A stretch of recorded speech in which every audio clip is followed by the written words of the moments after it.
Hi, and welcome to Creepy Crime Story, where the darkest truths aren't imagined, they're real.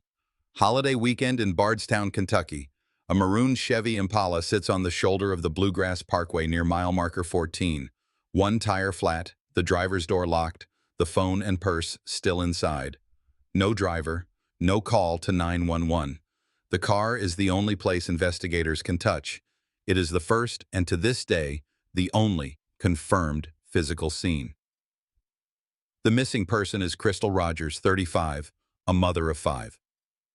On July 5, 2015, when calls go unanswered and routine breaks, family members contact law enforcement.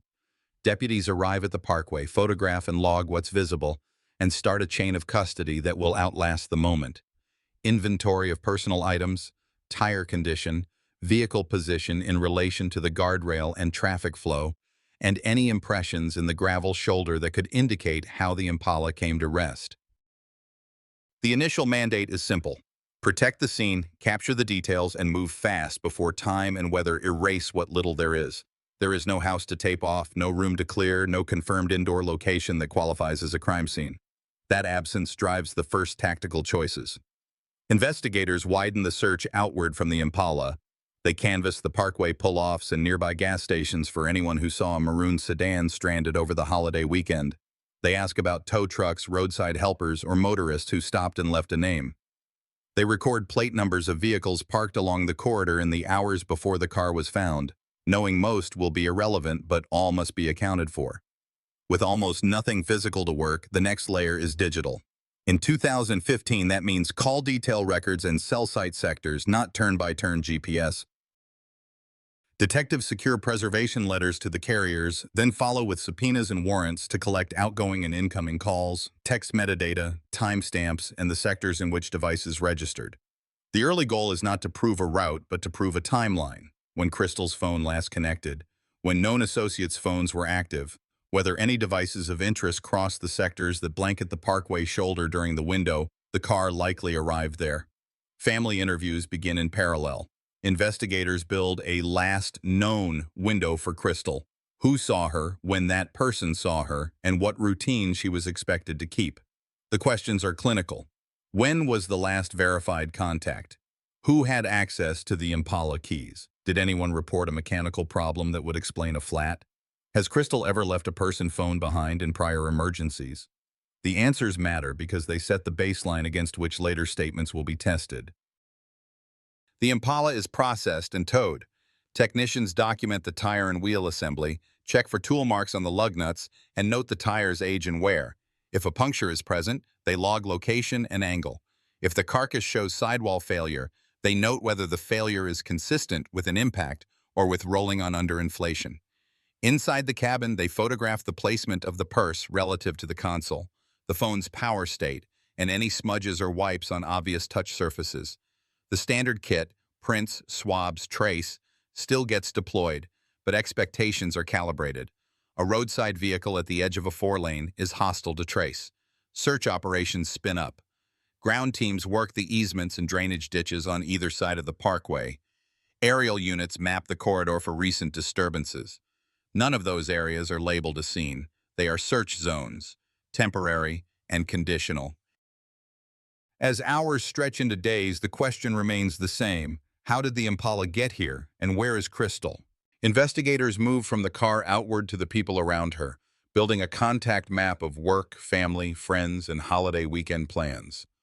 A partner in her life is interviewed early for routine reasons: proximity, opportunity, and knowledge of her schedule. The inquiry is the same for everyone. Produce your timeline, allow your phone records to corroborate it. The posture is neutral, the standard is consistency. When someone's account matches carrier logs and reasonable travel times, they move down the priority list. When an account diverges, it moves up. What makes the first week defining is not what is found, but what is not. There is no body recovery. There is no interior scene to lock down. There is only a sedan, a shoulder, and a set of records that either line up or they do not. That is how this case will be built. Through minutes, not footprints. Through connections, not confessions. In the absence of a room to diagram, the chronology becomes the room. A note on language and scope, because precision matters. As of this chapter, Crystal Rogers is missing and presumed deceased later by legal posture, but there is no medical cause of death to cite. When this case moves forward, it will do so as a no-body homicide proven through records, statements, and corroboration, not through a forensic autopsy. The audience should carry that frame from the start. The only confirmed physical scene is the Impala on the Bluegrass Parkway. Every farm, field, or lot you hear about later is a search site unless a court record says otherwise. The federal piece does not start here, but it will matter. Years after this weekend, the FBI will assume the lead and execute a series of warrants that re-examine land and paperwork previously touched at the county level. Before we get there, the timeline built from that car and those early phone records has to survive its first tests. Holiday traffic, routine gaps, and the human tendency to fill silence with guesses. The case stays focused because the evidence is focused. If you live along that corridor, you remember the feeling, seeing a car with a flat and assuming help was on the way. It is the ordinary detail that becomes extraordinary only in hindsight. The question that starts here will carry to trial. When a vehicle reads like a crime scene without blood or witness, what made a jury believe that the absence of a body was not the absence of a homicide? The first week is about time. Who saw Crystal Rogers when they saw her, and how her maroon Impala ended up on the shoulder of the Bluegrass Parkway with her phone and purse still inside. Investigators begin with a simple frame, a last verified contact on one side and a vehicle discovery on the other. Everything between those points is tested against records that can be independently confirmed. Detectives move on two tracks. Track one is human, structured interviews with relatives, friends, co-workers, and the partner in her life. Each person is asked for a clean timeline, where they were, who they were with, and what they can document. Receipts, work logs, text threads, and holiday plans are collected not for color, but for corroboration. The interview notes stay tight. Times, locations, and any deviation from routine. If a witness offers a memory, it is pinned to something objective. A credit card swipe, a phone call, a neighbor who can confirm a vehicle seen at a certain hour. Track 2 is digital. Preservation letters to carriers followed by warrants for call detail records and cell site information. In 2015, this is sector-level data, not GPS. Analysts chart which devices connected to which towers, in what order, and for how long. They care about bursts of activity around expected events, family check-ins, work messages, calendar reminders, and about unusual quiet. A silent phone can mean it was powered down, out of service, or simply not used. Each possibility is tested against the rest of the record. From the parkway outward, investigators establish two practical windows. The first is the drop window for the Impala, the likely span when the car arrived on the shoulder before it was found. The second is the movement window for people close to Crystal, their drives, errands, and any claimed stops. Drive times between addresses are measured at the same time of day to capture realistic traffic. If a statement claims a 10-minute hop but maps and logs show 20, the gap does not prove intent. It opens a follow-up. The Impala itself offers limited signal. Tire condition is documented. Tool marks on lug nuts, if any, are noted. Vehicle position relative to the guardrail is mapped. Nothing in the cabin suggests a struggle. That absence pushes investigators back to the records. They request camera access at gas stations and parking lots along routes that make sense for a holiday weekend. Even when footage is gone, the request entries matter.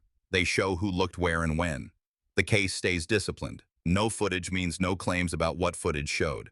Interviews are compared in a grid, names on one axis, time blocks on the other. Wherever three sources agree, confidence rises. Where a single witness stands alone, a second interview is scheduled. A partner's account is treated as any other, specific times, distances, and phone usage compared to carrier logs. If a claimed conversation appears in a text thread, timestamps are matched. If it was a call, duration and tower sectors are checked. The tone is clinical. Investigators are not asking how someone feels about Crystal. They are asking whether the minutes match. Bank activity for Crystal is reviewed for card swipes that could extend her timeline. None are taken as proof of presence until camera or witness can place her with the card. Social media is scraped for location-tagged posts by others that might inadvertently place Crystal or her car. Again, the rule is corroboration before conclusion. When friends report messages that stopped unexpectedly, the last sent and received times are logged alongside tower sectors to see where devices sat as the conversation went quiet. By the end of the first run-through, the case file holds a workable chronology. It shows Crystal as a mother of 5 moving through a holiday weekend with ordinary obligations. It shows a sedan delivered to a roadside shoulder with personal items left behind. It shows a partner and relatives giving baseline timelines that can be tested. What it does not show is a confirmed indoor scene or a recovered body. That shapes everything that comes next. In towns like Bardstown, a crime without a room to diagram must be built from clocks and distances.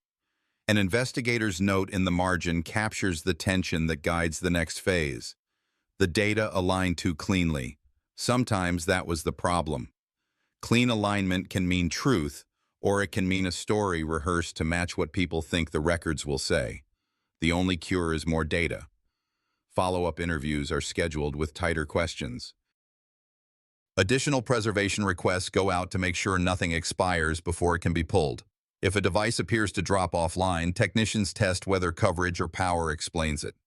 If a time block looks too efficient for the number of claimed stops, they rerun the drive with the same starting conditions. None of this carries drama on its face. It is the slow work a jury never sees in full. Timestamps layered over travel times, short calls that matter because they land inside a narrow window, a silent hour that matters because it falls where the Impala likely moved. Each small finding either supports the story people told or forces its revision. That is how a no-body case earns credibility, by removing as many unknowns as the record allows without promising what it cannot deliver. The last step in Chapter 2 is housekeeping that avoids later confusion. The car on the parkway is the only confirmed physical scene at this point in the narrative. Every farm, field, and subdivision you will hear about later is a search location or a site of interest unless a court record labels it otherwise. Keeping that line clear prevents the case from splitting into 2 stories, one at the roadside and another in rumor. The timeline remains the spine. The next chapter will address a second file that amplified pressure in Bardstown, a separate homicide involving Crystal's father, and why investigators refused to merge it into this one. A year after Crystal Rogers disappeared, the pressure around Bardstown intensified for reasons that could not be ignored and could not be merged. In mid-November 2016, Crystal's father, Tommy Ballard, was shot and killed while preparing to hunt near family property. Local and state investigators opened a homicide investigation.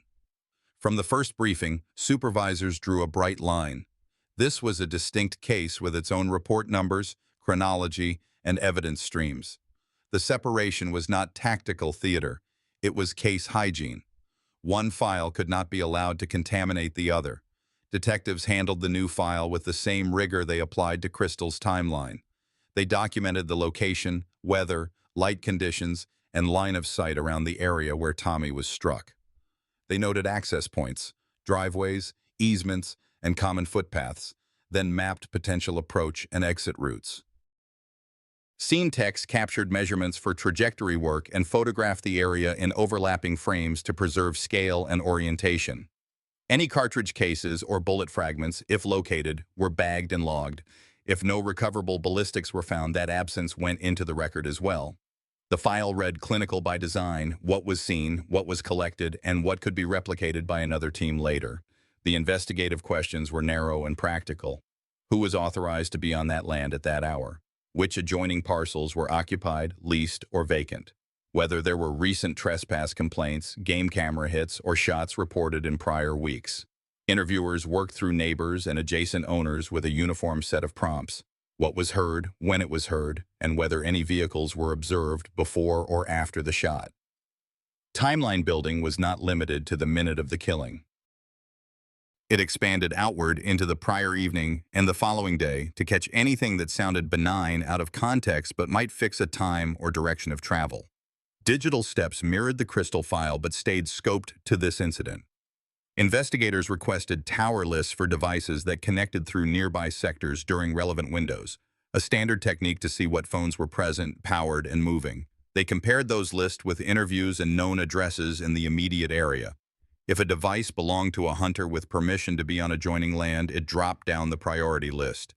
If a device did not fit known patterns, it moved up for follow-up. Warrants sought call detail records where appropriate. The goal was not to build a narrative. It was to eliminate noise until only accountable movements remained. Autopsy findings were documented according to medical protocol and released publicly only in the narrow terms permitted by policy. Internally, detectives updated the working theory of direction of fire and estimated distance when the physical evidence allowed it. If estimates could not be supported, they were removed from the running summary. The avoidance of overreach was intentional. A second homicide inside the family could distort judgment. The file was written to withstand that pressure. No leaps, no speculation, no imported theories from Crystal's case unless an evidentiary bridge actually existed. Officers assigned to both matters met under supervision to compare only those elements that were appropriate to compare. Tips that referenced both names, overlapping timeframes for possible threats, or any common individual appearing in interviews. The default posture remained separation. Analysts flagged tips that were opinion or rumor and moved them out of the queue until something tangible attached. An actual message, a sighting, a record that could be pulled. The standard for action did not change because public attention did. The second file lived on its own track. Community impact had to be managed alongside evidence. Families wanted answers. Volunteers asked how to help. Detectives directed community energy toward documented search operations on public land and toward organized tip line use. They explained, as carefully as possible, why the threshold for connecting the two files could not be lowered. Shared grief is not shared evidence. In towns like Bardstown, murders aren't just crimes. They pull at the fabric of a quiet community. The work does not speed up because of fear. It only widens. The Crystal case team kept its focus on the original spine, the Impala roadside, the drop window for the car, and the movement window for people in her orbit. The Tommy case team kept its own spine, the shot, the approach, egress routes, and which devices or vehicles plausibly crossed those paths. Both teams continued to collect records that time would otherwise erase. Older camera systems, seasonal workers who might leave the county, leases that would change hands. Neither file adopted the other's conclusions. That single rule prevented drift into theory stacking. As months passed, the separate file posture created a benefit in the Crystal investigation. The discipline required to keep Tommy's case independent forced the original team to double-check assumptions about Crystal's last weekend. Analysts re-ran drive tests at the same hours to account for holiday traffic. They pulled an additional round of carrier records to catch any gaps in the preservation window. They revisited interviews that relied too heavily on memory without documentation. Clean work is repeatable. Anything that could not be repeated was flagged for correction. None of this delivered a breakthrough, and yet it mattered. When the federal component later arrived, the files were intact, audit-ready, and traceable. The approach made a downstream difference. Warrants were supported by clean affidavits. Cross-agency sharing had clear boundaries. And search operations could be justified on paper rather than on pressure.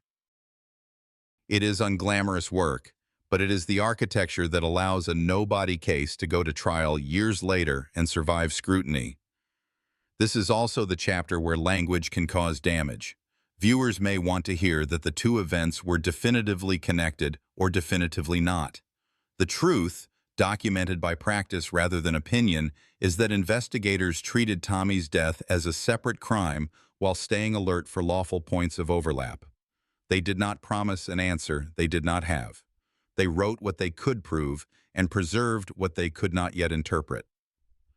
That discipline kept Crystal's case from splitting into two inconsistent stories, one at a roadside shoulder and one built on rumor. By late 2016 and into the following years, the path forward was not a revelation. It was a plan. Keep both files moving. Preserve and test. Re-interview. If records and statements diverged, set aside anything that required a conclusion the evidence did not support.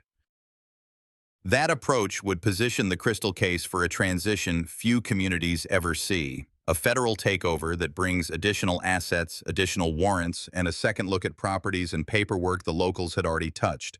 What matters is that the handoff lands on structure, not on conjecture.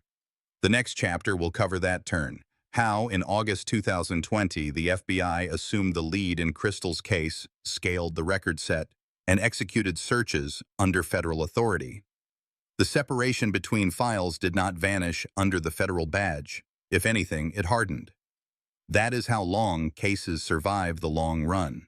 By late summer 2020, the case changed hands without changing facts.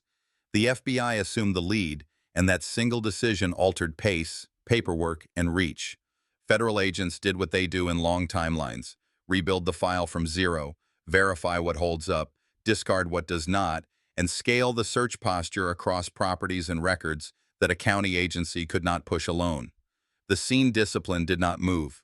The only confirmed physical scene remained the maroon Impala on the Bluegrass Parkway. What moved was the size of the net. The first visible difference was legal. Affidavits had to stand on clean, repeatable foundations: what was observed, what was recorded, and what prior statements could be corroborated. Agents aligned call detail and cell site data with land records to justify warrants on specific parcels tied to the weekend orbit. The family farm and other properties connected through ownership, development, or proximity. The purpose was narrow. You do not search because you hope. You search because documented facts clear the legal threshold. Re-interviews followed, run by teams not present in the earliest days. The point was not a new theory. It was a fresh baseline. The same questions were asked in the same order, but this time every answer was tested against a wider documentary field: carrier logs, banking timestamps, construction schedules, and property access records. If someone's memory had softened into a story, the records corrected it. If an earlier statement lined up with independent data, it was marked as stable and moved off the problem list. When a claim floated without a document under it, agents went back for the document. If none existed, the claim stayed flagged. Search operations expanded with method, not theater. Parcels tied to the orbit were mapped and divided. Grids were assigned. Heavy equipment was used only when warranted by a specific lead. Technicians sifted soil and screened material where tips and records intersected, near fence lines, outbuildings, or areas of disturbed ground identified in prior work. Cadaver dogs were deployed under handlers who documented wind, temperature, time, and target areas. Alerts were logged with coordinates and conditions, not just headlines. Nothing found at a search site converted that location into a crime scene. It remained a search site unless evidence said otherwise. Back at the evidence room, the triage list grew precise. Items collected in 2015 were re-reviewed for newer lab methods: touch DNA on limited surfaces, trace analysis where friction points made sense, and any digital devices eligible for updated extraction. The goal was pragmatic: squeeze more from what already existed before asking a court to authorize new intrusions. Agents also cross-checked chain of custody logs to ensure that any retesting could survive later challenges in court. If an item had gaps in documentation, it was set aside rather than risk contaminating the evidentiary spine. The digital team took a second, harder look at the call and sector data.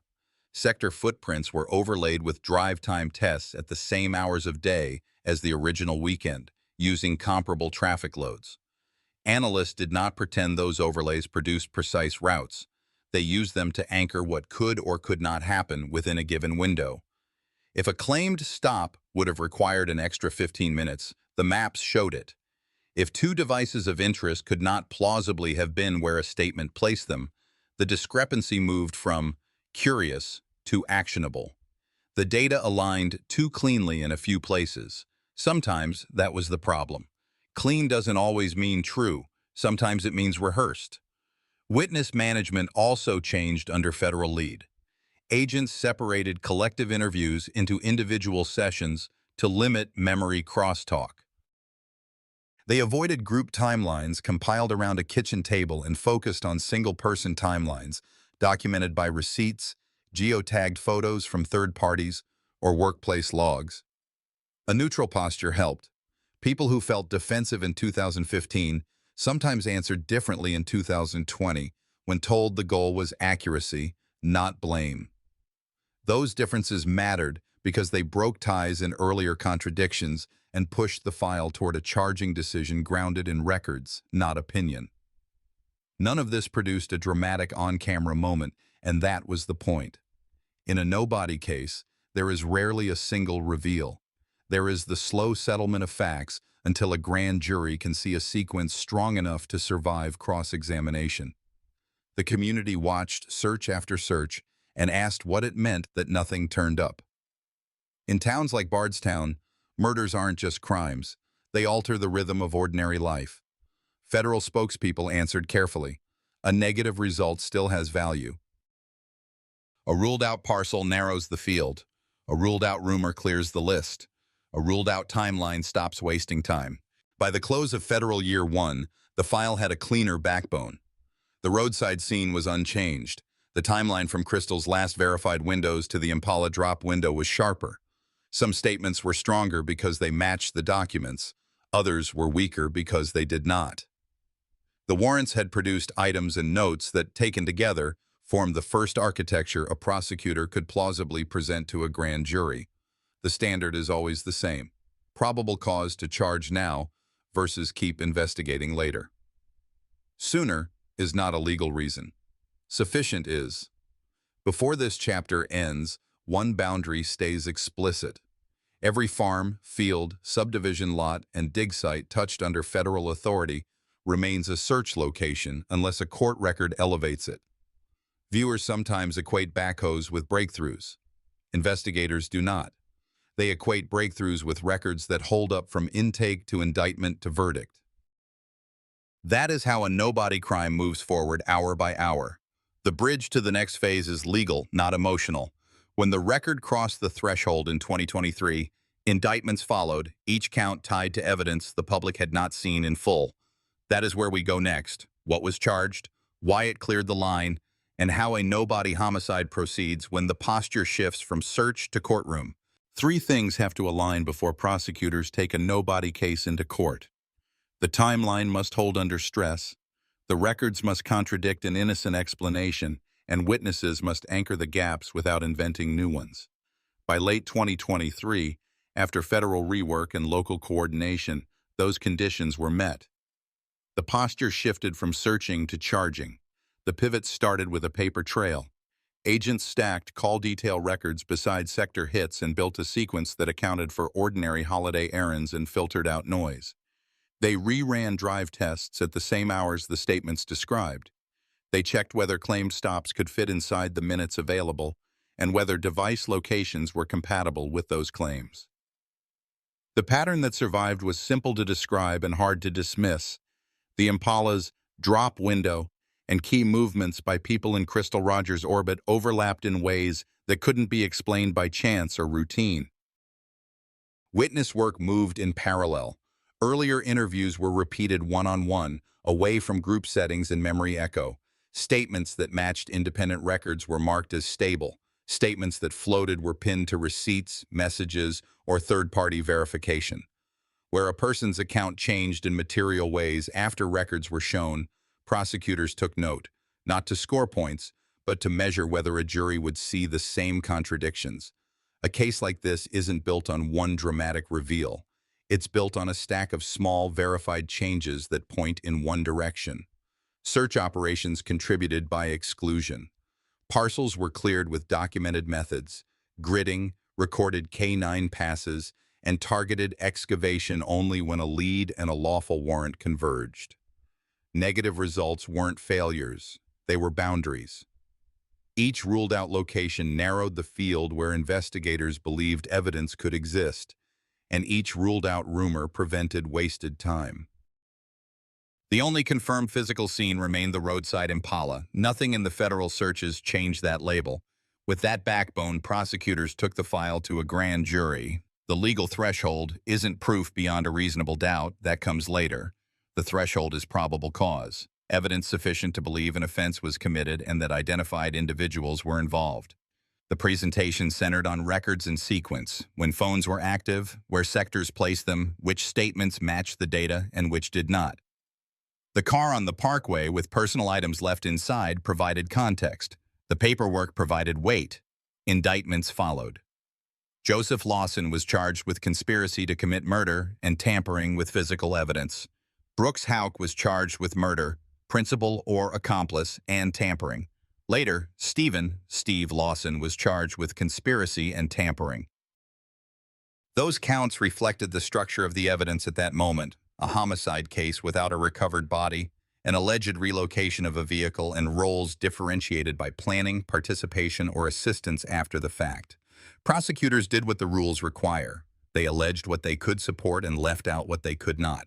Naming defendants on paper didn't end the investigative work. It narrowed it. Post-indictment, teams focused on discovery, producing the records that underpinned the charges and challenging weak links before trial rather than during it. Chain of custody checks were run again. Affidavits were reviewed for consistency. Any item that couldn't make the trip from collection to courtroom without a problem was sidelined. The case value increased not only with new evidence but by refusing to carry evidence that might break under cross-examination. For the families and the town, charges offered a first concrete answer in years. For the case, they were a beginning, not an end. A nobody homicide lives or dies in front of a jury on coherence, whether the timeline, records, and witness accounts form a structure stronger than any alternative the defense can offer. The prosecution's theory would remain the same from here forward, built on digital traces, movement of the Impala, and contradictions under oath. The defense would have its say, as it should, and the court would impose rules that keep argument inside the lines. What mattered most is that the architecture was finally strong enough to carry weight. Across this phase, investigators kept the same discipline they started with at the roadside. No cleanup narrative was added because none was proven. No indoor scene was promoted because none existed in the record. The vocabulary stayed precise. Search sites were search sites. The only confirmed physical scene was the Impala on the Bluegrass Parkway. It's a narrow way to talk about a case, but narrow talk is what keeps a single crime from turning into two competing stories. The bridge is now procedural and public. Indictments opened the door to pretrial motions, venue arguments, jury selection plans, and the question that always follows in small communities: can a fair trial happen here? That's where the case went next, out of the field and into a courtroom built to test evidence rather than rumor. After the 2023 indictments, prosecutors made a tactical choice: try the conspiracy and tampering case against Steve Lawson first. A foundation verdict would test the record in court, lock in testimony under oath, and clarify which pieces of the timeline were strong enough to carry into the main no-body homicide trial. Jury selection focused on two realities. The case involved a missing person presumed dead, and there would be no recovery introduced. Jurors were instructed to weigh documents and sworn testimony, not rumor. The Commonwealth's outline was straightforward. Analysts walked the panel through call detail records and sector hits from the 2015 holiday window. They overlaid those records with realistic drive times at the same times of day. The state did not claim GPS routes because none existed in the file. It claimed sequences: who called whom, when devices were active, which sectors they touched, and how those data points lined up with statements. Witnesses followed. Interviewers who reran 2015 statements in 2020 described a cleaner baseline under federal protocols: one-on-one sessions, receipts and messages to fix times, and follow-ups when memory drifted. Where a statement changed in material ways after the documents were presented, the jury heard both versions. Where a statement matched independent records, it was marked as stable and moved on. The emphasis stayed on corroboration, not character. Search operations entered the courtroom by method, not spectacle. Investigators explained gridding, K-9 deployment logs, and targeted excavation only when a lawful warrant and a specific lead converged. They made a point the panel needed to hear: negative results still matter. Cleared parcels narrow the field and eliminate false leads. None of those sites were presented as crime scenes. They remained search locations that defined boundaries around the evidence. Chain of custody was treated like a spine. Items taken in 2015 and reviewed again after 2020 moved through the log step by step: who collected, who sealed, who reopened, and for what authorized test. Anything that could not withstand that journey was not brought to the jury. It is unglamorous work, but in a no-body case, this is where credibility lives. The defense pushed on what they could: sector size, the difference between proximity and presence, and the possibility of innocent overlap in phone activity during a holiday weekend. They pressed witnesses about interview conditions and whether repetition could have shaped memories. The court sustained and overruled in turn, but the larger frame did not change. The question was not whether every minute was pinned. It was whether enough minutes aligned to prove planning and assistance around the relocation of Crystal Rogers' vehicle and the concealment of evidence afterward. Closing arguments returned to the same documents the jurors had been staring at all week.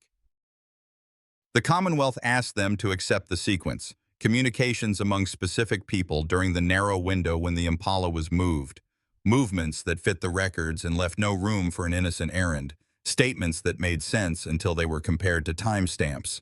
The defense asked them to resist patterns drawn from imperfect data. When the panel retired, the prosecutors had done the disciplined thing a no-body prosecution demands. They had offered sequence over story. The verdict landed at the end of May 2025.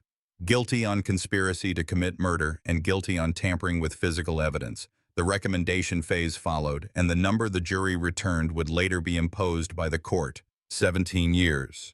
Formal sentencing occurred on August 6, 2025. The ruling did not change the file's posture about scenes or recovery. It confirmed that a jury, shown the records and sworn testimony, found planning and assistance proved beyond a reasonable doubt. This verdict mattered beyond the sentence. It stabilized witnesses whose accounts had been tested. It admitted exhibits that would reappear in the main trial, and it resolved legal fights about what the panel could and could not hear. Most of all, it demonstrated that the case architecture, the minutes, the sectors, the drives, the statements, could hold under cross-examination. In towns like Bardstown, a single crime ripples through routines. In court, those routines either reconcile with evidence or they do not. The next step follows naturally. With the foundation set, the courtroom turned to the centerpiece: 2 defendants, 1 no-body homicide, a change of venue to reduce pretrial noise, and the same evidentiary spine carried into a larger, harder test. The centerpiece trial moved out of Nelson County to reduce pretrial noise.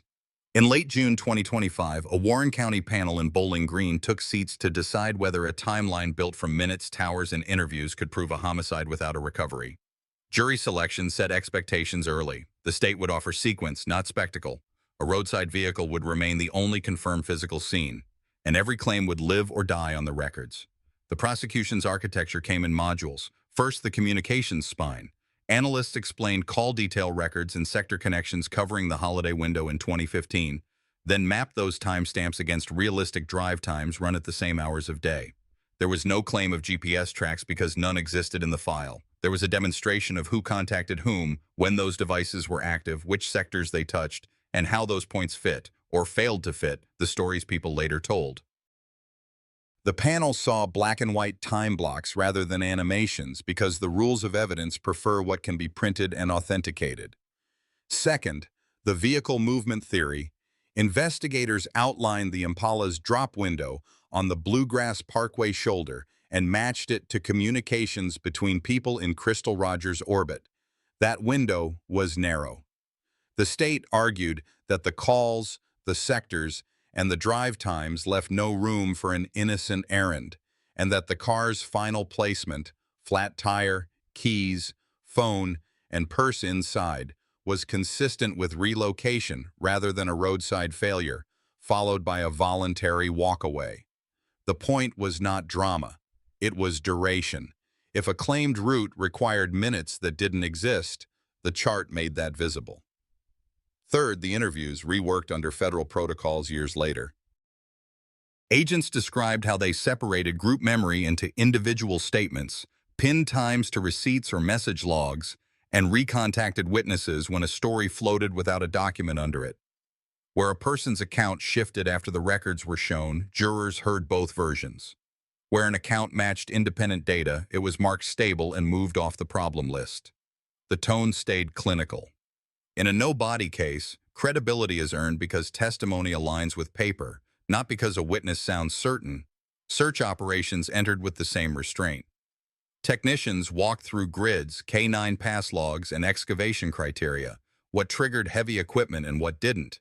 Each location was labeled what it was, a search site, not a crime scene. Negative results were treated as boundaries that tightened the map, not failures. The court kept counsel inside the lines when language drifted toward speculation. What mattered was method, not theater. Chain of custody, often invisible to viewers, sat center stage. Items collected in 2015 and reevaluated after 2020 were tracked seal to seal. If a custody log had a gap, the item stayed out. If new lab work offered more from the same surface without stretching the limits of the science, the court heard it, with dates and authorizations spelled out. The prosecution's choice to carry only what could survive cross-examination gave the sequence weight. The defense pressed that strategy from the other side, highlighting sector size and the difference between proximity to a tower and presence at a specific spot on the ground. They stressed that holiday weekends produce coincidental overlaps. They asked whether repetition across years could shape memory. The court let those arguments breathe, then brought the focus back to the admissible record. One detail from the investigative notes recurred in testimony. The data aligned too cleanly. Sometimes that was the problem. Jurors heard that line the way detectives meant it, not as flair, but as a caution. Clean alignment can signal truth. It can also signal rehearsal. That's why the state leaned on independent documents, transactions, third-party logs, and uncontroversial drive tests to confirm or contradict the stories. The question was never whether every minute could be pinned. The question was whether enough minutes aligned to prove planning and participation beyond a reasonable doubt. Through all of it, scene discipline held. The Impala on the Bluegrass Parkway remained the only confirmed physical scene in this file. There was no autopsy, no cause of death, and no blood scene narrative offered because none was in the record. The courtroom's task was not to imagine what happened out of view. It was to decide whether the sequence of calls, movements, and statements proved that Crystal Rogers did not simply disappear, and that specific people acted to move her car and hide what followed. In towns like Bardstown, a single crime can change the rhythm of ordinary life. In a courtroom, that rhythm is measured in minutes, not emotion. By early July, both sides had rested. The record and evidence looked like a ledger. Sectors, timestamps, interviews stabilized by documents, and a map narrowed by cleared ground. The judge instructed the jurors that they were to weigh lawfully admitted facts, not rumor or sympathy. Their decision would be recorded in numbers and words, counts, findings, and if it came to it, recommendations. The movement from investigation to verdict would be short on rhetoric and long on sequence, which is how a nobody case survives appeal. The courtroom phase closed the loop that began at a roadside shoulder.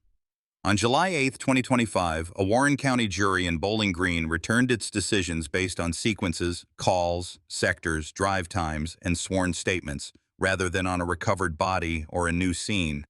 Brooks Houck was found guilty of murder, as principal or accomplice, and guilty of tampering with physical evidence. The jury recommended life plus 5 years. Joseph Lawson was found guilty of conspiracy to commit murder and guilty of tampering. The jury recommended 25 years. The court set final sentencing for August 21, 2025. As of today, August 14, 2025, that hearing is pending. A related case reached conclusion first. On August 6, 2025, Steve Lawson received 17 years following his late May conviction for conspiracy and tampering. That verdict established planning and post-offense assistance within the same evidentiary framework presented at the Warren County trial. Across all proceedings, definitions never shifted. The only confirmed physical scene remained Crystal Rogers' maroon Chevy Impala on the Bluegrass Parkway, mile marker 14, with her phone, keys, and purse inside. No home, field, or structure was elevated to crime scene. No remains were recovered. For medical language, cause of death is undetermined. Search locations stayed search locations, entered at trial to show method and boundaries, not spectacle. Proof came from what could be printed, authenticated, and cross-checked. Call detail records and cell site sectors from 2015, realistic drive time tests, re-interview protocols that pinned memories to documents, and chain of custody logs that survived scrutiny. The legal posture now is clear and singular. Verdicts stand. Sentencing for Brooks Houck and Joseph Lawson is calendared. Steve Lawson's sentence is imposed. Civil matters that protect potential recovery for Crystal's family have been handled through standard court restrictions where appropriate, without altering the criminal record. And the separate 2016 homicide of Tommy Ballard remains unsolved and independent, investigated on its own facts. This ending is measured, not dramatic, because the case was built that way from the start. A roadside car defined the outer limit of physical evidence. Everything else had to live on paper and under oath. In small cities, a single crime can bend daily life for years. Accountability here was earned by discipline, saying only what the record would carry, correcting what it would not, and accepting that justice sometimes arrives without recovery. Crystal Rogers is the center of this case. The record proved what happened in law even as loved ones still wait for answers that only a recovery can bring. If there is a lesson worth carrying forward, it is that communities help most by protecting records and resisting rumor, and that investigators best honor a victim by refusing to trade precision for speed. As the voice guiding you through this, here's my takeaway. Justice here is built on patience, records, and communities that choose facts over rumor. We honor Crystal by protecting evidence, supporting lawful searches, and standing with families who still wait. What detail felt most decisive to you, and why? Tell me where you're watching from. If this didn't land, say why and where you tuned in so we can improve. If this work matters to you, please subscribe to the channel and turn on notifications. Sharing helps us keep telling real cases with care. Leave a respectful note for Crystal's loved ones.